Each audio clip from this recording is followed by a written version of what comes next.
අපේ database management subject එකට අදාළව අපි කතා කරන question series එකේ question set 33 තමයි අද අපි කතා කරන්න බලාපොරොත්තු වෙන්නේ. මේකදී අපිට තියෙන්නේ අපි කලින් videos එකේදී අදාගත්ත අපේ ER diagram එකේ තියෙන tables වලට අදාළ relationships ටික හදාගන්න එක. මේකදී අපිට එක එක tables අතර relationships හදාගන්න කියලා තමයි අපි මේ ප්‍රශ්න වලින් කියලා තියෙන්නේ.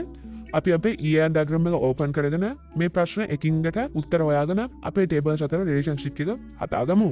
මේ විදිහට මම අපේ ER diagram එක open කරගත්තා. මේකදී අපිට බලා ගන්න පුළුවන් අපි කලින් videos දෙකේදී මම දාගත්ත tables ටික අපිට මෙතනින් බලා හම්බ වෙනවා. අපි අපේ ප්‍රශ්න එකින් එක ඊළඟට කතා කරගෙන යමු. අපේ පළවෙනි ප්‍රශ්නෙන් අපිට කියලා තියෙන්නේ අපේ user type කියන tables දෙක අතර relationship එක ගොඩනගා ගන්න කියලා. අපේ user කෙනෙකුට තියෙන්න පුළුවන් එක user type එකයි. නමුත් user type එක user star කීප දෙනෙකුට තියෙන්න පුළුවන්. ඒක නිසා අපිට මෙතනදී බලා ගන්න නම් වෙන්නේ one to many relationship එකක්. මම එක මේ විදිහට හදා ගන්නවා.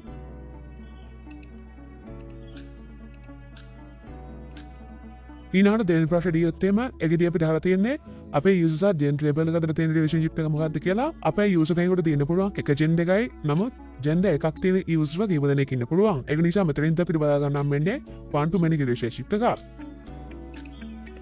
ඒකත් මම මේ විදිහට add කර ගන්නවා. ඊළඟට අපිට කියලා තියෙන්නේ user සහ system domain කියන දෙක අතර relationship එක.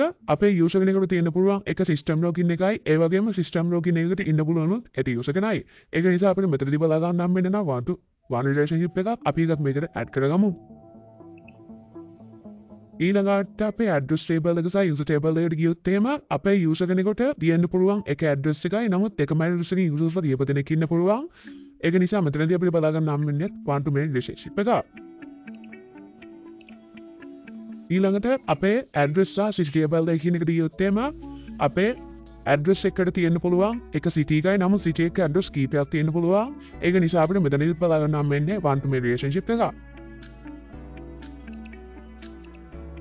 මේ විදිහට තමයි අපි පස්වෙනි ප්‍රශ්නේ දෙනකම් අපි relationship ටික හදාගන්නේ. ඊළඟට අපේ හයවෙනි ප්‍රශ්නෙන් අපිට කියලා තියෙන්නේ product සහ brand table එක අතර relationship එක හදන්න කියලා. අපේ product එකට තියෙන්න පුළුවන් එක brand එකයි. නමුත් brand එකට products කීපයක් තියෙන්න පුළුවන්. ඒක නිසා එතනදී අපිට බලා ගන්න one to many relationship එකක්. ඒක මම මේ විදිහට add කරගන්නවා. ඊළඟට අපේ user සහ GRN table එක අතර relationship එක හදාගන්න කියලා තියෙනවා. අපේ user කෙනෙකුට GRNs කිහිපයක් තියෙන්න පුළුවන්. නමුත් GRN එකට තියෙන්න පුළුවන් එක user කෙනයි. ඒක නිසා අපිට මෙතනදී බලා ගන්න හම් වෙන්නේ one to many relationship එකක්. ඒකත් මේ විදිහට අපි add කරගත්තා. ඊළඟට අපිට කියලා තියෙන්නේ GRN සහ GRN item කියන table එක අතර relationship එක ගොඩනගන්න කියලා. ඒකෙදි GRN එකකට GRN items කීපයක් තියෙන්න පුළුවන්. නමුත් GRN item එකට තියෙන්න පුළුවන් එක GRN එකයි. ඒක නිසා අපි ඒකත් මේ විදිහට add කරගමු one to many relationship එක.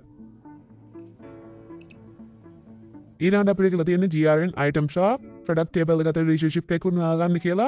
අපේ product එකට GRN items කීපයක් තියෙන්න පුළුවන්. නමුත් GRN item එකට තියෙන්න පුළුවන් එක product එකයි. ඒක නිසා අපි මෙතනින් one to many relationship එක මේකට add කරගන්නවා. ඊළඟට අපිට කියලා තියෙන්නේ GRN items සහ stock කියන table එක අතර relationship එක උනාගන්න කියලා. ඒකට ගියොත් එහෙම ඒකෙදී අපේ stock එකකට GRN items කීපයක් තියෙන්න පුළුවන්. නමුත් GRN item එකට තියෙන්න පුළුවන් එක stock එකයි. ඒක නිසා මෙතනින් අපිට බලා ගන්න නම් වෙන්නේ one to many relationship එකක්. අපි ඒක ඊළඟට add කරගමු.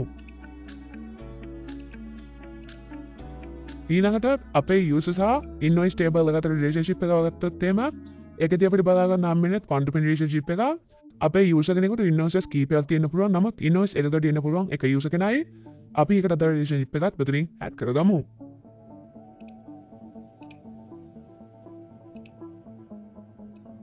ඊළඟට invoice සහ invoice item කියන එකට ගියොත් එහෙම අපේ invoice එකට invoice items කීපයක් තියෙන්න පුළුවන්. නමුත් invoice item එකට දෙන්න පුළුවන් එක invoice එකයි.